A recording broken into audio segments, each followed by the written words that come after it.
Let's cover the dollar yen. It's been a while since we did an update on it, and the last one we did said be bearish between 156 and 156.84. The market has since then declined much more than I thought it would do at that time.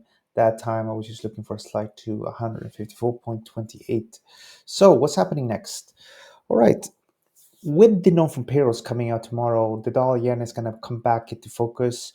And if we have, say, a very weak a very weak non-farm payrolls reading, it could potentially cause the dollar yen to push to the downside. What's also interesting, if you've been following on the news, even though there is not a very large trade imbalance between Japan and the US, and Japan and the US have normally have very good relationships, that has now come to an end, where there's talks of Japan, or the US is saying that Japan has having is currently at an artificially high level, which again could potentially force the Japanese to let their currency to gain a bit faster. Moreover, overall inflation and wage growth remains strong, and comments from the central bank does suggest we can have further rate hikes. So with that in mind, it wouldn't surprise me if we actually see dollar yen keep on trading to the downside. And it also makes sense from a technical point of view. So let me show you the 4-hour chart. So you can see how the price bottomed out or pushed up from here. This is the 148.59 level. This happened in December 2024. And we have also this low here in February 25th. So you have a double bottom pattern. And while this is not the best pattern given the fundamentals I just shared with you, it does suggest that because we're trading below that level, we can head much lower as well. Don't forget we have tariffs. Tariffs will realistically weaken the US economy. The Canadians are already very upset with him, and the Mexicans as well are not too happy.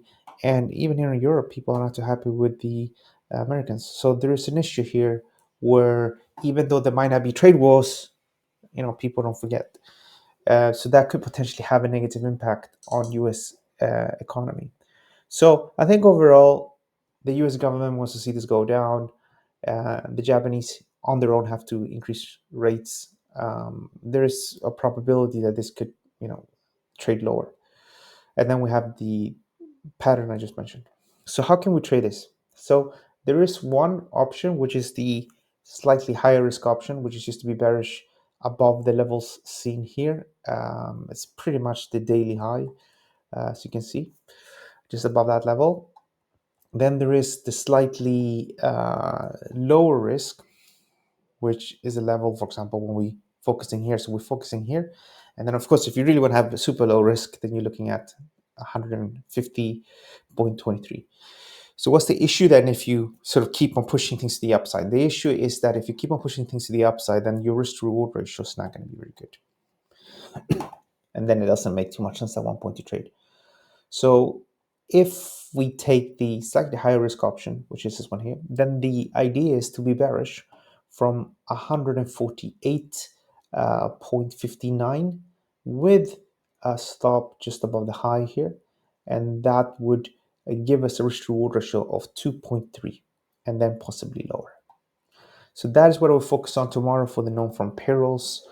The only time I wouldn't be buying this, at least not with a tight stop loss here, would be if the non-farm payrolls are very good and wage growth as well is very good, causing the dollar to strengthen. And it could strengthen, especially against the euro, which we have seen a massive move since we said that a break here could lift it to the upside.